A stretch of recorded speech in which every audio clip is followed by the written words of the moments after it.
What's going on, people? Welcome back to On The Ball, another week of Premier League predictions, and it is a big week it's a big weekend this weekend, people. The Premier League is back, international break. We're not going to see that until March, and unadulterated Premier League action for a good few months now, with the December festive period just around the corner. I feel like this period now is like every year. This is where the league, you can see, really starts to take shape. Teams get away from each other. Everything's so congested now. In a few months' time, it's going to look very different. Absolutely. By kind of January time, you really know who's in the fight for what, who's going to be where, and it's going to be very interesting. So right now, it's make or break for a lot of teams over this next month or so. Because right now it's crazy. It's between Everton in 13th and Chelsea in 3rd is 5 points. Mm-hmm. So like it's so volatile. But as you say, like in the next 8-9 weeks, 3-4 weeks, there's going to be like 8-9 games, isn't there? And that's where it all starts to really teams kind of get away from each other. Yep. So let's get into our Premier League predictions for the weekend. Sim is on 92 points. I'm on 98. The way the scoring works, if you don't know already, it's 5 points for a completely correct scoreline, 1 point for a correct result. We each pick a star man as well. It's 5 points for a goal, 2 points for an assist. And once you pick that man, you cannot pick them again for the rest of the season. We're going to start off at Turf Moor. It is Burnley against Chelsea. Both of us gone for fairly convincing wins for Chelsea. I've gone for 3-0. Sim has gone for 2-0. Last time I went for 3-0, you went for 2-0, and Chelsea ended up getting the third. But I went for 2 on this occasion. Away from home, early kick-off. I think Chelsea will be dominant. We know Burnley, how they like to set up. They're going to look to try and frustrate this Chelsea team. But I'm liking the look of Estavio and Estevao at the moment. João Pedro looks like he's getting a return to form as well. So I can't see anything but a very dominant win, but I've only gone for a couple of goals. Yeah, so I've gone for 3 because I'm like I said, like you said, basically, I'm liking the way Chelsea is setting up at the moment. They're attacking really well. The thing is, Chelsea are a bit of a weird team, aren't they? Because they seem to be getting on a run, and then they have a poor performance, a nice little run, then a poor performance. Maybe it'll come in this game, a poor performance. I mean, Burnley, as much as they're losing a lot of games this year, they are, somewhat defensively solid. They are a hard team to break down at times, but they set up to frustrate essentially. But yeah, I think Chelsea got more than enough firepower to give them a bit of a smashing this weekend. So I've gone for 3-0 to Chelsea. They go 3 points behind Arsenal if they win. Yeah. Especially when Spurs win in the North London derby. Exactly. Let's move on to Bournemouth against West Ham. Sim has gone for 3-1 to Bournemouth. I've gone for 2-1. Quite funnily enough, these two teams in the last 2 games have polar opposite form, with Bournemouth losing their last 2 games, West Ham winning their last 2 games. However, we've both gone for Bournemouth to win this game. And yeah, I think with West Ham, Nuno had a shocking start. I think he's finally starting to get some sort of a tune out of them, winning their last 2 games. But I feel like this game might be a bit of a step too far. Bournemouth, they're going to want to kind of right the wrongs of the last couple of weeks, albeit they have had fairly hard games. And they'll look at this game being like they need to get 3 points on the board. And I think they'll do that. They're a better footballing side. They'll break down this West Ham team, albeit I think West Ham will put up a fight.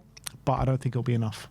Yeah, I went for 3-1. I just think Bournemouth like to cause a lot of chaos in the way they play, and I think it's going to really unsettle West Ham. I know West Ham, a couple of good results, but I'm still not convinced they're good enough to go away to Bournemouth and start getting results just yet. I think Bournemouth, very intense.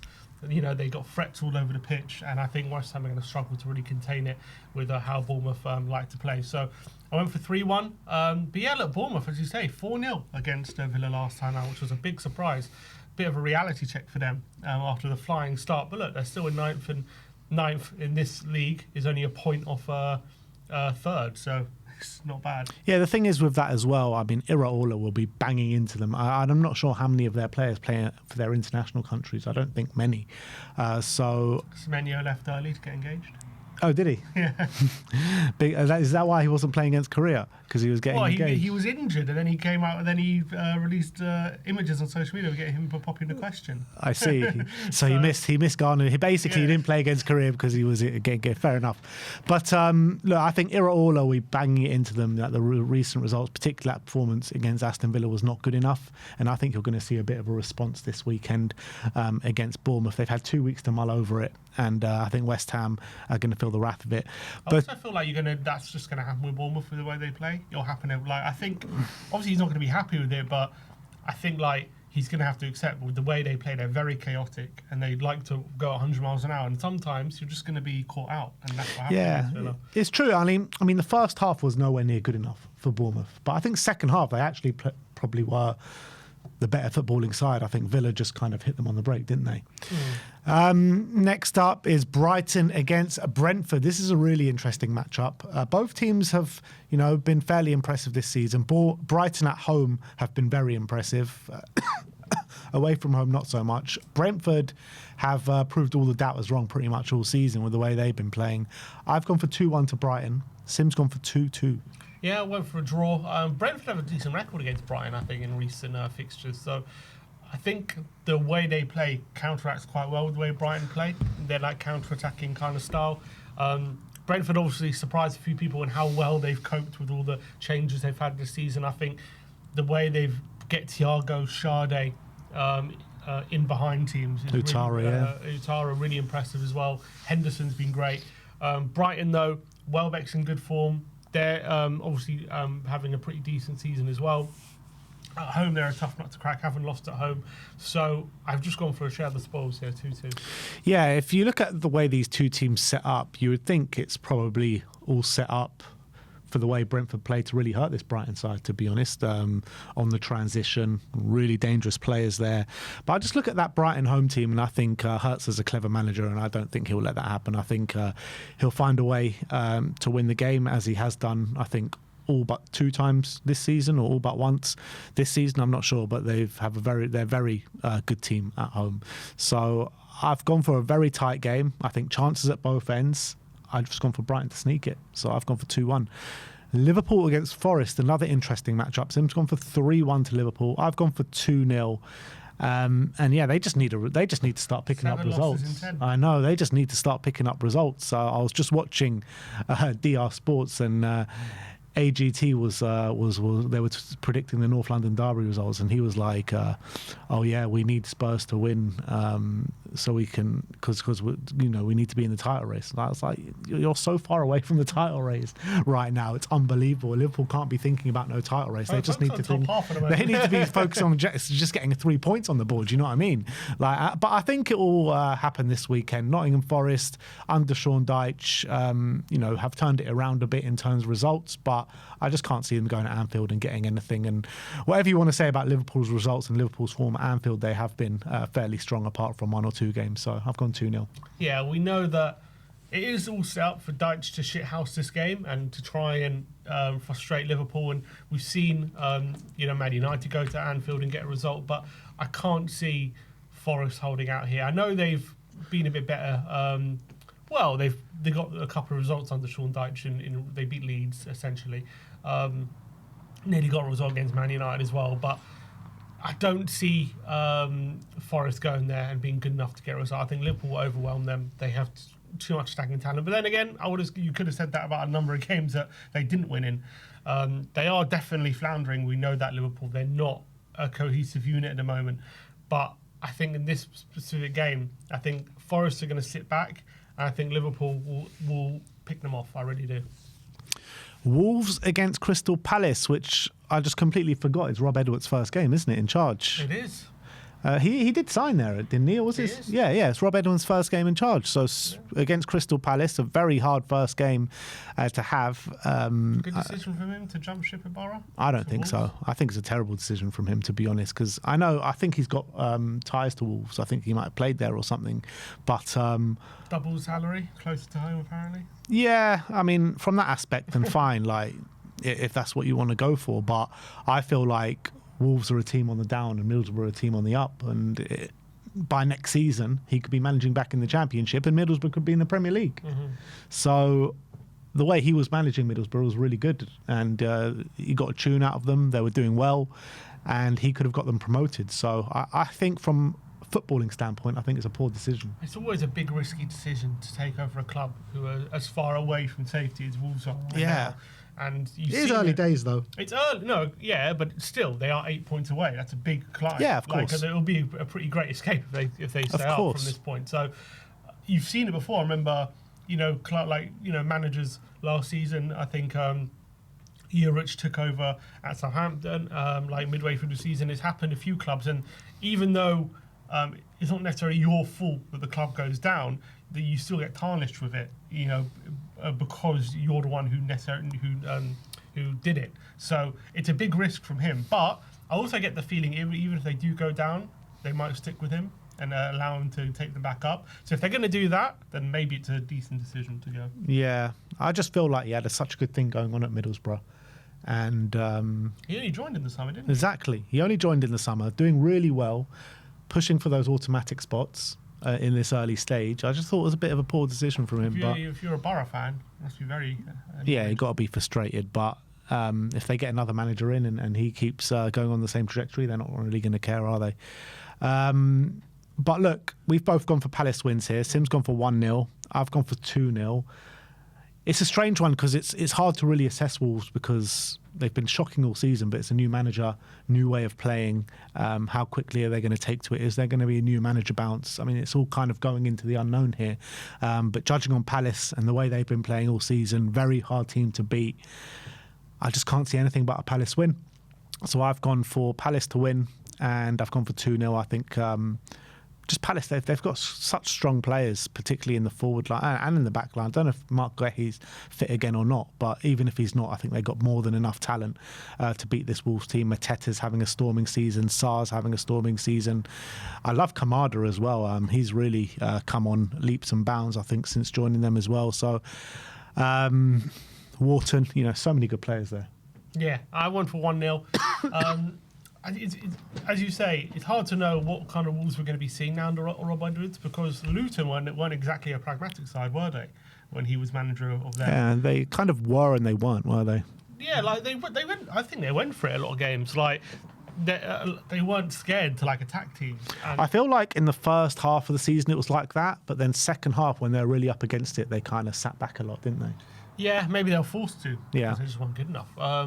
I don't know how his Borough teams have been playing, but it's going to be interesting to see how he kind of takes this Wolves side and how he changes it and tries to get in his own image. I think regardless of what he does in this specific game, I think Palace is just so well drilled and so well organised and so hard to break down.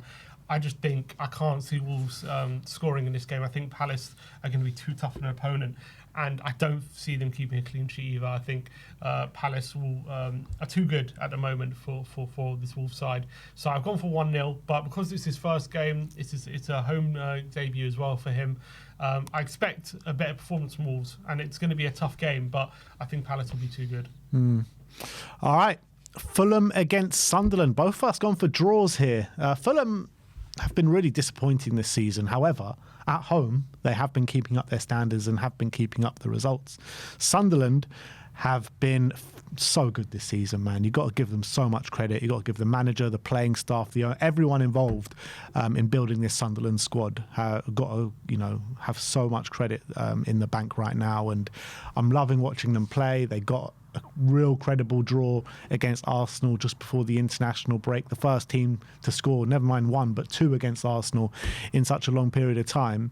However, because I think they're going to Craven Cottage, I think both teams might take a draw in this game and might just cancel each other out a little bit. Sunderland kind of, they are a very good defensive side, so I see, both teams maybe struggling to break each other down, but I think, they will eventually. So I've gone for 1-1.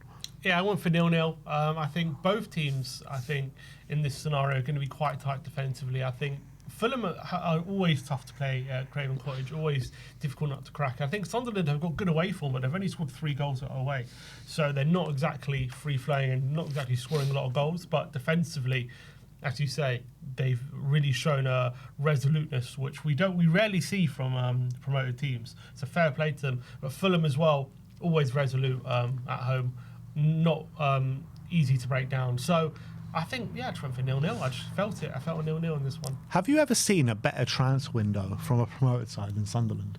I don't think we've ever seen one. Like with the talent that they've been able to bring in, Mukiele, Geertruida, Granit Xhaka. It's crazy, isn't it? It's like they've brought in proper players, you know what I mean? Yeah, and, they're currently fourth in the table, which is nuts. I'm trying to think of a team who's... The last time we saw a team have this good a start coming into the Premier League. It's been a long time. And they brought in so many players. They've all just gelled so quickly. So you've got to give so much credit to that manager. I guess the last time maybe you could say Sheffield United. They finished 7th in their first season. And then But who did they bring in? I can't remember who they brought in that summer. Well, no, transfer window, no, you're right. I'm just talking about in general, like being as good. Because they finished 7th, but then the next season they were like one of the worst teams ever. Yeah. So like it was a massive fall off. But I think the way Sunderland are building this squad actually could have longevity in it. You know what I mean? Because they're not even like old players. I mean, Granit Xhaka's not the youngest player, but Geertruida, Mukiele, the players that they've got there are at a really good age that they could grow together. And I reckon they could be a Premier League team for years to come. I wouldn't be surprised. They obviously were for many years, weren't they? Premier League regulars. And they've got a massive fan base. And because they've been out the Premier League for so long, they've got this like excitement of being back in it as well. And it's given that extra edge, especially at home matches. The atmosphere is brilliant. So, I agree. I think Sunderland could be here to stay. Yeah. Newcastle against Manchester City. What a game this is going to be. Both of us gone for 2-1 to Manchester City. Newcastle not having the greatest season. They are like, 2 points away from safety? 3 points away from safety? Which is crazy for Newcastle and the way they've been over the last couple of years with Eddie Howe.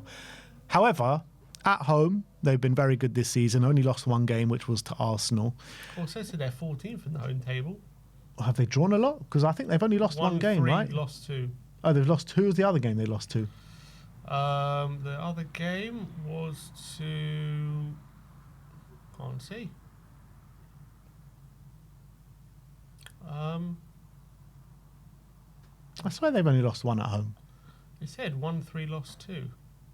But I don't see... Oh, Liverpool. Oh, fair enough. I mean, they lost to Liverpool, they lost to Arsenal.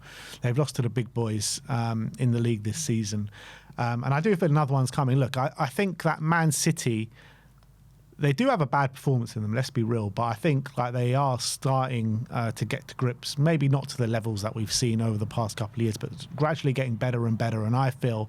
I've said it for a number of weeks now. If anyone is going to challenge this Arsenal side, I think it will be Man City. Erling Haaland, it's crazy to say in the form of his life with the form that he's been on over the past couple of years, but he is in the form of his life, scoring literally every single game. I think when you're looking at that game against Aston Villa where they were really poor, they just got to hope and pray that they snuff those kind of performances out their run. And I think Newcastle will give as good as they get, but I just think Erling Haaland will be the difference here. I think in these kind of games, the difference for Newcastle is going to be now Isaac, because I think Isaac was such a massive weapon in these games, when especially against teams like City, who would kind of push up and pen Newcastle in. They just always had that transitional threat of Isaac, who could out of nothing turn up and score incredible goals in these kind of fixtures. And if you gave him space, he could make you hurt. He could hurt you. Sorry. Now it's you got Voltmaker there in that position. All of a sudden, City can push up without the threat of is Voltmaker really going to catch him out with his pace like Isaac would, and that's gonna. I think I had it at 2-2, and I was thinking, with no Isaac, are they really going to score 2 goals? I'm thinking actually, I think City might sneak this one, and I think. They still got good players. They've still got Gordon up front as well. They've still got an unbelievable midfield, Newcastle. But there's something missing from them in the moment. I think that Isaac missing up front is a big miss for them. And I think Chelsea City are really starting to turn their form. I think the attacking players are starting to gel. Foden's starting to get more goals. Cherky's starting to get more involved. He's back from injury now. Doku's really starting to shine. And I can see Newcastle really struggling to contain them because they've got injuries at the back as well, don't they? So yeah. Dan Burns suspended because he's got the red card last game. Livramento's out. Obviously, Wissa being out since they've signed him is massive for them because that transitional threat you're talking about, that's why they bought him. And so Wissa, Ostula, he's out. So they've literally only got Voltmader up front. And they've got doubts as well with Gordon, Joe Linton and Nick Pope as well. And I can see, if Trippier's playing, I can see Doku licking his lips at that prospect. And Man City are pretty much injury-free. Rodri back in the frame. He goes into it with a bit of doubt. And the only one out is Kovacic. So... Look, the reality is for City, they have to win. Yeah, I know it's early days and it's 4 points. You could say if it goes to 7 points, let's say City draw, lose, and Arsenal win, and they extend it to 7. Is it the end of the world with 12 games gone? No, but you can't keep cutting the gap and then allowing Arsenal to keep extending it week by week. It's not sustainable. You need to show sustained pressure on Arsenal, and if they're going to do that over a long period, because if they drop points in this game, that kind of puts down their mind. Maybe they're going to drop points in more games in the forthcoming weeks. They need to get a win in this one. They have to if they're serious about winning this title. And that's exactly what Arsenal did with Liverpool last season. They kept kind of cutting that gap, and then when Liverpool would have dropped points, they would just lose again. Like it just never matched up. So when your rivals drop points, you have to capitalise. Basically, Man City got me near faultless from now to the end of the season. That's the reality. Which they have previous for. Yeah. Usually it kind of kicks in after January, but I think it needs to kick in now. They can't allow Arsenal to extend that gap again. Yeah. Leeds, Aston Villa, both of us gone for the same scoreline in 2-1 to Aston Villa. Villa, we all thought Emre was done there. We thought Villa, were going to be rooted to maybe a bottom half or mid-table finish, but they've really turned it around and impressing a lot of people right now. 4-0 against Bournemouth in their last game, and Leeds, on the other hand, after an impressive start to the season, are kind of falling off a little bit. So at Ellen Road, obviously a very hard nut to crack. I think they've only lost one game at Ellen Road, which was to Spurs this season. But I can see Villa going there and taking the win, team on form, 2-1. Yeah, I went for 2-1 Villa as well. Villa, it's a weird one with Villa because if you look at like the stats and stuff, they're like near the bottom in a lot of the metrics. But recent weeks, they just keep getting the results, and fair play to them. And look, 4-0 against Bournemouth, that is a very, very impressive result. And you've got to give them a lot of credit there. And Emre is a very smart manager. He's always good at figuring out problems, and they had a lot of problems at the beginning of the season, and he started to kind of put a lot of things in place to figure those out, and they're now on a great run of form, up into 6th place, so fair play to Villa. And I think going away from home, I think Leeds, for me, had a good start, but I think they're now reverting back to what I thought they might be. I thought they had an impressive start, winning some games this season, but I always thought they were going to be mired in a relegation battle, and I think they obviously now only 1 point off the relegation zone, and I think it's going to be a bit of a dogfight for them. I just look at their team, and they're decent, but I don't look at their team like, they've got too much quality to stay out. They definitely don't. And look, at the end of the day, they're relying on people like Calvert-Lewin to keep them in the league, and he's just not been informed for a while, and it's going to be a very, very difficult prospect for Farke to step in as well. Has Farke ever kept a team up? I don't think so. That's why as well for a few seasons. That's why they were talking about sacking him after the promotion, because he's just, every time he goes into the Premier League, he never keeps the team up. But I mean, Leeds don't really have a given right to stay in the league. You know what I mean? Like you say, the squad there. I think Wolves probably have a better squad than them. I think Forest have a better squad than them. Fulham have a better squad than them. West Ham have a better squad than them. So they've probably got the second worst squad in the league, just above Burnley, I would say. So, yeah, they're probably the 19th best team in terms of squad depth in the league. So they've got to really outperform if they want to stay up in the league this season. All right. Now we move on to the North London derby. Arsenal against Tottenham at the Emirates. Both of us have gone for 2-1 to Arsenal. And I'll tell you why this is a positive, because every time we both back against Tottenham, Tottenham sometimes pull it out of the bag. So now we've both predicted losses. Do you want to change your prediction? No, it's got to be a loss of a prediction for some magic to happen. But look, we all know the form of the two teams going into this. Arsenal, top of the league, just dropped points against Sunderland, but yeah, so defensively sound. They are going into it without Gabriel, without a lot of attacking talent. I mean, a lot of them are kind of doubts going into the game, but how many are going to be match fit to play and to start, I'm not too sure. Spurs going into it with their own injury problems that have been apparent pretty much all season. Now Kolo Muani is out injured. So, I mean, both of these teams going into it with you know, a fair amount of injuries. But yeah, it's just Spurs at the Emirates, isn't it? We've won once there since they've moved in. They're probably the best version of Arsenal since they've moved in there. So it's hard to really predict anything but an Arsenal win. Yeah, although Tottenham are unbeaten away from home, so you've got that to cling on to. And look, maybe Tottenham can spring a surprise. We know Frank is a smart manager. We've seen when we played PSG, we played Man City away early in the season. We can go to these, play these teams and put a big performance and maybe get a result. But for me, I think the killer is, I know Arsenal got injuries, but our injuries are just too much at the moment. I can see Tottenham frustrating Arsenal, but in these games, when you're playing against a top opposition like Arsenal, you need to have some sort of threat going the other way. And I know Kudus is good. We've got some decent attacking talent. We don't even know if Kudus is definitely playing. Whether he might play or not, I think he will. But we do have some threats, but we need to be a consistent threat going the other way. And I just got a feeling we're going to be penned in here, and it's going to be back against the wall. And are we good enough to stand firm in that scenario? I just feel like right now, I'm looking at some of our recent away performances, and we've gotten very lucky in a lot of those games, like Monaco and Bodo, and some of these games that we really should have lost, and we just somehow scraped the point. I think in that sense, our luck might run out in this game, and I think Arsenal will just about get the win. I think we're going to make it difficult for them, and I think, look, we're going to create some chances, but I don't see it being a back and forth game. I see it being very much Arsenal dominant, with Tottenham getting a few moments, and maybe we capitalise on one of them. But is it going to be enough in this game? I don't see it, to be honest. I think we are going to be beaten. But even with Arsenal's injuries, even with Gabriel's injuries, you know, they got either Nkapia coming in or Mosquera coming in, who have done quite well this season. And we're still, unfortunately, relying on, you know, Richarlison up front, who's not been in great form. And it's very heavily run on Kudus. If they keep Kudus quiet, I see us having very little threat from open play. Yeah, well, let's just hope that Spurs can pull something out of the bag. But if he does go back free, I think that gives us more of a chance, I think. Yeah, surely he's got to have a trick up his sleeve, Thomas Frank, this weekend. He can't keep doing the same thing that we've been doing, because, you know, in a lot of games recently, it's just been so hard to watch. We've carried little attacking threat.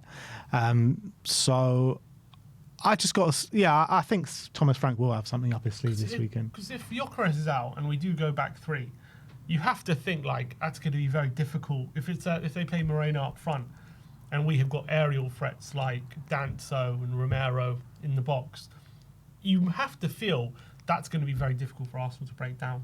Apart of if we can somehow deal with their set pieces.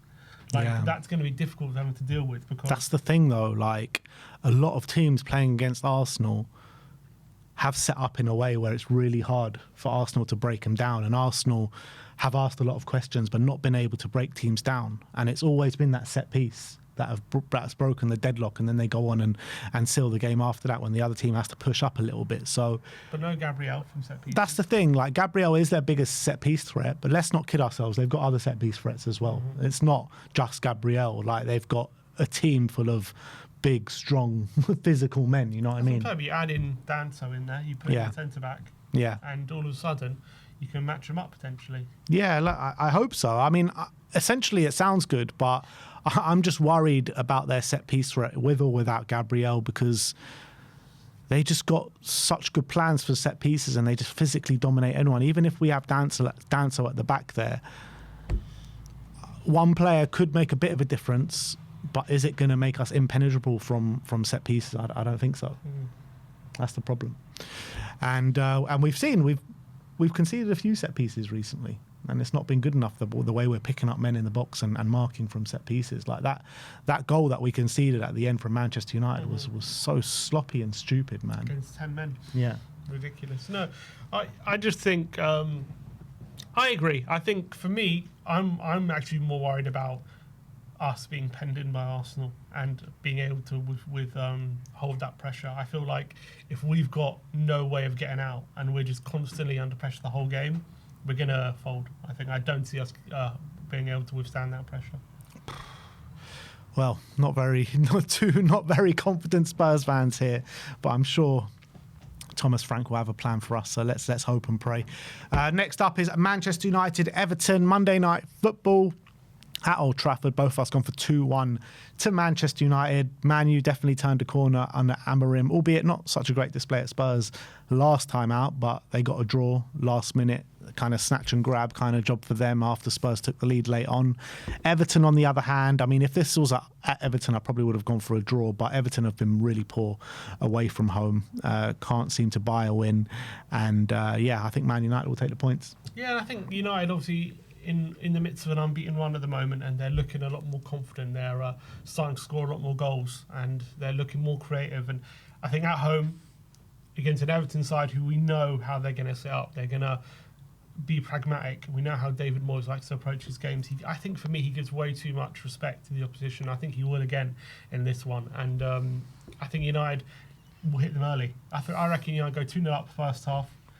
Everton come back into it second half a bit, get a goal, but it's not enough. 2-1. All right. Star men. Sim has gone for Danny Welbeck of Brighton against Brentford. Did you go for what did you go for in this game? 2-2. 2-2. Fair enough. He's in good form. He's in very good form. Playing well, and he was in whispers of an England shout. Didn't quite happen for him, but I think at home to Brentford, I'm backing him. Yeah, I've gone for Mateta. Jean-Philippe Mateta, he's on great form as well. They got Wolves away. Called up for France as well, scoring for France. I think he scored 2 goals for France, I think.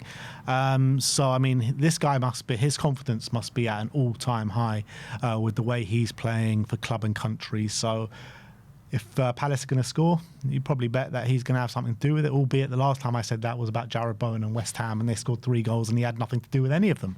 So I probably shouldn't have said that. But anyway, I've gone for Mateta. Sim's gone for Danny Welbeck. Let us know your predictions and star men in the comments section below. Who is going to come out on top this weekend, me or Sim? And we'll review every kick of every football after the weekend. Thank you, everyone, for joining us. We'll see you next time.